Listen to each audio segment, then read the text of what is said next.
Salut! Alors, on va prendre un petit peu de temps pour faire une vidéo sur l'analyse de situation météo pour du routage sur Qt. Donc, on va commencer. Alors, moi, pour me simplifier, je vais quand même aller un peu sur Windy, hein, même s'il faudrait faire tout sur Qt, mais bon, une 500 hectopascal, ça reste une 500 hectopascal. Je vais commencer par l'analyse de la situation générale sur Windy. Alors, ce qu'on voit, bah, c'est que on dit que la course part aujourd'hui à 12 heures. Ce qu'on voit, c'est que au départ, c'est quasiment du ciel clair, mais qu'on a des nuages de type orange qui sont ici avec une bande là qui ressemble à un front là, mais que quand on anime, là, il faut attendre un petit peu l'animation. Ça n'a pas l'air d'avoir beaucoup de mouvement. On va attendre la fin de l'animation. Ça prend quand même du temps. Alors voilà, bon, dans l'animation, ça bouge pas trop. On voit quand même que ça ressemble à des perturbations un peu plus actives, mais que globalement, ça se tourne dans le sens des aiguilles d'une montre. Ça a l'air bien anticyclonique tout ça, avec que des nuages bas et surtout du beau temps au départ de la course. Alors, si j'enchaîne par une classique altitude surface pour comprendre ce qui va se passer pour votre routage météo, pour votre transat, je commence par le modèle européen. Profitons-en, hein, avant le départ. Vous l'avez sur la course, vous ne l'aurez pas. Donc il faut bien sûr que l'avoir. Donc là, qu'est-ce qu'on voit au départ à 500 hectopascal pour des géopotentiels aussi, pour des températures, c'est qu'on est quand même dans de l'air froid avec un petit isolement là sur le Maroc, mais que ce qui prédomine, c'est cet axe, regardez, cet axe de haute valeur de géopotentiel qui fait qu'on est en plein sous un effet de dorsale. Et on comprend bien les conditions anticycloniques en dessous, quoi. Alors, on va l'animer sur les prochains jours. Et alors là, il ne faut pas se prendre la tête, hein. Il faut juste suivre la dorsale et voir si elle se gonfle, si elle se maintient, si et ça sera preuve de beau temps. Et donc là, si on voit lundi, ça se maintient, hein. Ça se maintient. On voit toujours l'axe de haute valeur de géopotentiel qui se maintient. Et donc, est-ce que là, toute votre première partie de transat, ça sera ça? Non, apparemment non. On voit que jeudi, boum, là c'est fini, l'axe de valeur il s'est bien décalé et que jeudi vous passez dans un flux d'ouest. Sauf que jeudi 11, si je regarde sur Qt, le 11 vous serez ici, hein, au sud du Portugal, donc en fait on s'en fout. Changement de temps, on restera quand même ici sous l'influence de ces hautes pressions. Bien joué. Alors, et je continue, donc quasiment de la haute pression pour les 10 prochains jours. On voit que ça s'isole un petit peu en altitude, à surveiller pour dans 8-10 jours. Mais bon, sous un axe de haute pression, faites voir si je continue. Ouais, on reste quand même sous un axe de haute pression, même si ça s'isole un petit peu là. Je crois que en surface, ça va pas suivre, hein. Alors là, ce que je fais, ben, j'en profite d'avoir Windy, j'en profite d'avoir tout à disposition pour comparer avec le modèle américain. Pareil, la Transat part à 12 heures, donc là, je pars à 12. Ok. Et là, oh là, c'est la même chose, hein. Ça s'isole un peu sur le Maroc, mais ce qui prédomine, c'est cet axe de haute valeur de géopotentiel. J'anime de plus en plus vite pour voir s'il y a la même chose. Il se maintient, mais il se décale quand même un petit peu. Est-ce que à partir de jeudi, oui, regardez, jeudi, on passe quand même dans un flux de sud-ouest, ouest-sud-ouest perturbé. Sauf que vous serez là, donc là, maintient quand même des conditions anticycloniques. Bon, il faudra quand même gérer cette petite zone, hein, de transition entre ce vent qui a l'air de s'accélérer et là une absence, enfin, de vent, hein. Donc, je suis en attitude, hein, il va falloir quand même aller voir la surface. Alors, comme là, c'est une comment ça s'appelle? Une vidéo et qu'on a tout sous la main, on en profite, on regarde aussi Icon. Icon dit la même chose, axe de haute valeur. Et est-ce qu'il, alors le problème d'Icon, c'est que il va s'arrêter à mercredi sur Windy et donc on voit bien que ça arrive aussi sur Icon. On a cet axe de haute valeur qui se décale. Le dernier modèle global, c'est Arpège. Arpège le samedi, bah oui, sans surprise, hein, axe de haute valeur et un petit isolement sur le Maroc. Si je continue, l'axe de haute valeur perdure sur tous les prochains jours et on voit bien que lui aussi, tout ce qui est synoptique, hein, c'est bien intégré par ces modèles globaux maintenant. On voit bien qu'il y a quelque chose qui arrive mercredi, jeudi aussi. Ça a l'air peut-être un peu plus loin sur Arpège, mais bon, c'est pas mal, quoi. Alors là, première chose, ils sont tous bien calés. Ils disent quasiment tous la même chose. Ça va être un petit jeu d'enfant de faire du routage météo. Pourquoi? Bah, parce qu'ils disent un peu tous la même chose. Mais j'ai vu que l'altitude. Je vais aller voir un peu la surface. Donc la surface, très rapidement, je vais garder les températures, même si Oh, quoique non, allez, je vais vous mettre en même temps l'humidité, comme je sais qu'on a travaillé bien dessus ensemble, donc alors autant utiliser ce dont on a parlé. L'humidité, 700 hectopascales, et je mets la pression. Voilà. Donc là, je repars. Je vais faire la même chose. Je vais m'amuser à comparer les modèles pour faire un choix au bout d'un moment et router avec les bons modèles. Donc là, sans surprise, hein, associé à cet axe de haute valeur de géopotentiel, on a en surface des pressions mer de l'ordre de 1036 hectopascales. Joli, joli. Ça sera anticyclonique. Mais anticyclonique, va falloir jouer, hein. Jouer, surtout pas aller dans le centre de l'anticyclone et jouer sur les bords de l'anticyclone. Normalement, le routeur, il est là pour ça, hein. Mais bon, nous, on peut quand même bien vérifier. Alors, si j'anime, on reste anticyclonique. Alors, ce qui est intéressant, c'est qu'on voit que dans ces hautes pressions, essaye de passer des fronts, mais qui sont de plus en plus désagrégés, vous voyez. Donc ça, c'est des fronts un peu faibles, de très très faible valeur, de très très faible dynamisme. Je vais pas trop en avoir peur. Je vois quand même que là, en termes de vent, là, entre ces deux centres de haute pression, il va pas falloir aller là-dedans, hein, quand même, parce que là, il n'y a pas de vent. Alors que là, il y a quand même du gradient. Je continue. Toc, toc, je surveille un petit peu, mais on reste anticyclonique. Il n'y a pas grand-chose à dire. On a un axe de valeur et on voit ces belles dépressions de 967, 950 là qui remontent, mais mercredi, on a dit qu'on était là, donc on sera en marge sud de cette perturbation qui ne sera pas du tout dynamique, je pense, ici, quoi. Donc pas de souci, c'est pas ça qu'il faut regarder. Ça va être qu'une histoire de vent là, de vent et de faire bien attention à pas se retrouver dans des veines de vent très faibles. Donc ça c'est le modèle européen. Je peux m'amuser à faire la même chose, par exemple tiens pour mercredi pour GFS. C'est assez impressionnant parce que le calage est pas mal, bon à 2 hectopascales près, mais c'est quasiment la même chose. Si je prends Icon, ouais, c'est la même chose, ils sont très très bien calés. Parfait. Donc là, j'ai compris que je vais pas avoir de grosses différences, que je route avec Pierre-Paul ou Jacques, c'est pas ça qui va faire vraiment la différence. Bon, maintenant il va falloir quand même aller un peu dans de la finesse, dans de la précision avec arôme, avec arpège 0.1 degré et comparer un peu quand même tout ça parce que autant la situation globale, ça y est, elle est comprise, elle est facile il n'y a pas de problème. Je vais même pas aller voir les vagues, hein. Je vois bien qu'on est anticyclonique. C'est pas ça le problème. Le problème, ça va être de router intelligemment et de router dans ces zones où le vent quand même sera un peu plus fort, quoi. Alors, pour faire ça, on va quand même aller sur Qt. Alors, n'ayez pas peur. Pour vous avancer, j'ai quand même fait, enfin télécharger des trucs. Alors, ce que j'ai fait, je vais vous l'expliquer, même si vous le savez le faire peut-être mieux que moi. Alors, on va commencer par les gribs. En flèche noire, comme ça, c'est le grib de GFS. Ok. Le deuxième grib, c'est en blanc, c'est le grib de Icon. Le troisième grib, en vert, c'est, si je ne me trompe pas, Arpège Europe. Oui, ça ressemble. Voilà. Et après, si on met les trois, on a les trois gribs en même temps. Après, ce que j'ai fait, c'est... Bon, je vais enlever les bouillies quand même, parce que là, c'est quand même pas trop lisible. Ce que je me suis amusé à faire, c'est quelques routages, soit, mais par une certaine logique. C'est-à-dire, je privilégiais au départ le long terme, puis après le moyen terme, et puis après le court terme. Encore que le court terme, je ne l'ai pas trop fait. Mais j'ai surtout privilégié le long terme pour savoir où est-ce qu'il faut passer. Après, le court terme, ça se fait, on route toutes les 3 heures ou toutes les 6 heures. Ça, c'est pas gênant. Mais le plus dur, c'est de prendre une décision au départ, quoi.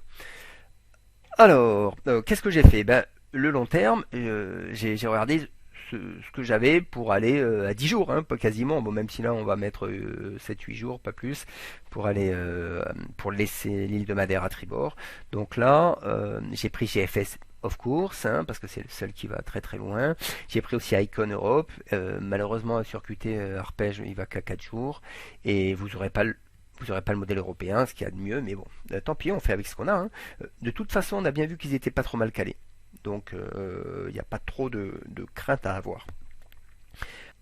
Si je regarde en bleu noir, là comme ça, là, quasiment de même couleur, c'est le routage GFS classique. Je mets un waypoint à droite de l'île de Madère, je lui dis allez vas-y fais-moi le routage, il le fait. Ok, donc ça c'est un truc classique et on voit qu'il passe proche du Cap Finistère. Très bien. Ça, c'est le premier routage. Je fais la même chose avec Icon, sauf que lui, il va pas aller jusqu'au bout parce que il peut pas y aller. Je crois qu'il s'arrête à 8 jours, donc il lui manque un petit peu. Mais c'est pas grave. Jusque-là, c'est déjà pas mal.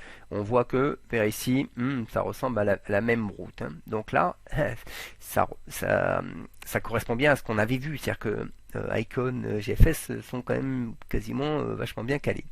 Sauf que je veux aller un peu en précision, donc là je vais me prendre un arpège global. Un arpège global, alors arpège je l'ai mis tout en rouge avec des nuances de rouge. Donc arpège global il est en rouge foncé. Donc je lui ai demandé, alors je crois que Qt il nous le donne sur 4 jours, voilà. Donc là je lui ai demandé 4 jours 4 heures là, d'aller jusque là, très bien. Pareil là c'est vraiment, ça passe un peu toujours proche de ce Cap Finistère. La route semble passer par là. Mais on n'est que sur des modèles globaux. Donc on va aller encore plus en finesse. Donc là, ce que j'ai fait, c'est que à une même latitude, ici, alors je vais vous le montrer peut-être mieux pour voir si on parle de la même chose. Alors, affichage, je vais montrer les POI. Là, si je zoome, j'ai mis 4 POI. 1, 2, 4, ok. Et j'ai fait 4 routages d'arpège 0.1 degré, hein, le modèle à maille fine d'arpège. Alors, ceux qui sont le plus à l'ouest, le modèle il n'y arrive pas. Il n'y arrive pas. Et par contre, il arrive à les toucher les deux, quoi. Donc ça, c'est assez intéressant parce que parce qu'on voit quand même que plus on s'éloigne et plus il va avoir du mal à le toucher. Donc là, s'il met 3 jours de plus pour arriver là à la même latitude, 3 jours vous le récupérez pas, hein, même si vous gagnez un petit peu, ça va être dur, quoi.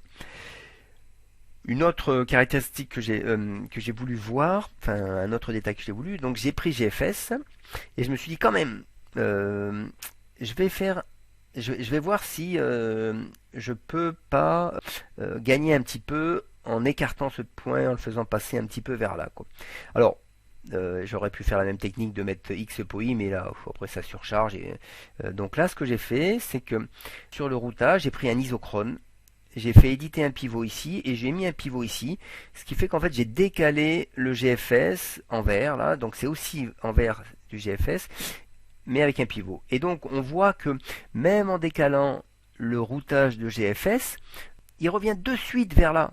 Donc en fait le routeur ne vous dit non, surtout pas vers l'ouest. Alors on peut vite le comprendre, hein, à mon avis, même si on l'a déjà vu dans l'analyse météo. Alors voilà. Bon ben oui, on le comprend vite. Regardez là. Pourquoi il repart là? C'est parce qu'il y a une zone de vent faible en bleu énorme. Donc il faut surtout pas aller. Alors là, on peut aller voir suivant les modèles, hein, mais suivant les modèles, quoi qu'il arrive, vous retrouvez cette zone de vent fort à l'ouest. Donc en gros, le message il est clair, net et précis. Les modèles ils sont bien calés, ils disent les mêmes choses. Pas d'ouest, Cap Finistère à l'est. Allez, on continue. Donc là, je reprends mes 3. Qu'est-ce que on peut parler d'autres enseignements? Donc là, on a sur le long terme, ça y est, on a fait ça. Sur le moyen terme, qu'est-ce qu'on peut dire là? On voit bien que, alors je vais oublier, hein, ces deux là, 1, 2, voire même voir ce 3, hein, ces 3 routages, je les ai oubliés. Je vais comparer ceux qui m'intéressent, c'est ceux-là, quoi. Et on voit bien qu'en gros, 1, 2, 3, ils passent tous ici, hein. Il y a une zone ici là où ils passent tous ici, se coupent même. Il y a un passage obligé vers ici, quoi. Vers ici, donc là, à nous de le prendre comme point et pour d'éventuels routages. Après, quand tu seras en pleine mer, va falloir router et donc tu sais que en gros, va falloir passer un peu vers ici. Bon, ça va un peu se décaler peut-être, hein, mais il y a l'air d'avoir un bon passage obligé entre les deux arpèges 0.1 degré qui passent ici, le Icon et le GFS. Bon, il n'y a pas grand-chose, hein, entre ici là. Ok, alors ça c'est le premier enseignement. Donc là, si je reprends ma route et je refais monter mes points. Alors, ils sont où? Ils sont là. Départ de la course, le 6 à 12 heures. Donc, si je descends, on est là. Toc. Premier enseignement. Je vais essayer, hein, parce que euh, je vais enlever les POI, parce que là, c'est illisible. Donc, premier enseignement. Allez, jusqu'ici. Dans les 3 premières heures, un peu plus de 3 premières heures, quoi qu'il arrive, tu routes pareil. Et ça, c'est bon signe. Ça veut dire que 3 premières heures, quoi qu'il arrive, le modèle dit la même chose. Mais de toute façon, on le voit, hein. On est dans un vent synoptique bien établi d'une quinzaine de nœuds en nord-est. Tous ils disent la même chose, hein. Du blanc, du vert ou du noir. Je sais pas si vous voyez très bien. On dit la même chose. Bon, ben là, il n'y a pas photo. Jusqu'ici. Là. Après, à partir d'ici, j'ai un choix à faire, c'est sûr, de routage, en sachant que en fait on repasse tous vers ici, hein. On avait dit qu'on repassait tous ici, quoi. Donc là j'ai un choix de routage. Je vais quand même essayer de voir si je vois pas. Ah oui, c'est quand même mieux quand il fait beau. Alors là il y a quand même quelque chose qui me choque un petit peu. Ok, le blanc, icon, je répète, ça, JFS, les deux c'est JFS et arpège en haut. Icon tangente quand même cette zone de vent faible en bleu. Ça peut être dangereux. Ça, parce que ça reste un modèle, hein. C'est pas écrit dans le marbre. Si jamais la zone elle est un peu plus haute, là, vous vous retrouvez dans cette zone de vent fort. Vous comptez gagner peut-être 50 minutes avec un routage comme ça, et puis en fait, vous pouvez vite perdre 3 heures avec cette zone de vent faible. Alors moi, comment je ferai pour bon, bien sûr, j'ai IFS à ma disposition, mais au départ, je le comparerai avec IFS. Donc, par exemple, le 7 à 5 heures, je prends là-dessus. Alors, je vais redescendre en surface. Je vais aller faire du vent. Je vais aller voir le modèle européen. Je vais zoomer, par contre, hein, parce que là, moi, je veux comparer un peu les données. Et on va comparer le même jour. On avait dit le 7 à 5 heures, hein. Parce que alors, quand même, on voit bien que IFS nous donne une zone de vent faible quand même au-dessus de l'estuaire de la Gironde, hein, vers Royan, même au-dessus de Royan un petit peu. Si je reprends QT, donc là, on voit. Alors, ce qu'il faudrait réussir à faire, c'est comparer modèle par modèle. Donc GFS donne par rapport à IFS une zone de vent fort beaucoup plus, un petit peu plus au nord, hein, quand même. Là, alors, hop, là. Icon, et oui, c'est ça le problème d'Icon, c'est que regardez la zone de vent faible, elle est un peu plus au sud que un IFS, qui est beaucoup plus au nord. Donc là, prudence, prudence. Moi, là-dessus, je ferai attention et j'irai jouer arpège si je prendrai pas le risque de me mettre dans cette zone de vent faible qui va pas durer longtemps mais qui va faire perdre plus de temps. C'est vrai que le routage il va vous dire bon allez super tu passes par là mais ça reste quand même qu'un indicateur. Le vent il est bien établi aussi, je resterai dans des choix d'arpège, et je prendrai l'option arpège quoi. Un petit peu plus au nord. Pas grand chose, mais je prendrai quand même l'option d'arpège. Bon voilà, donc là, et ça nous permettrait d'arriver là. Après, quoi qu'il arrive, de toute façon, avec l'option d'arpège, on voit bien qu'on va devoir passer vers ici, quoi. Voilà, donc bon, c'est une petite vidéo assez rapide qui permet un peu d'associer météo et routage et de voir un petit peu le fonctionnement de Qt, même si ce n'est pas quand même un logiciel que je maîtrise comme des logiciels météo. À bientôt, ciao.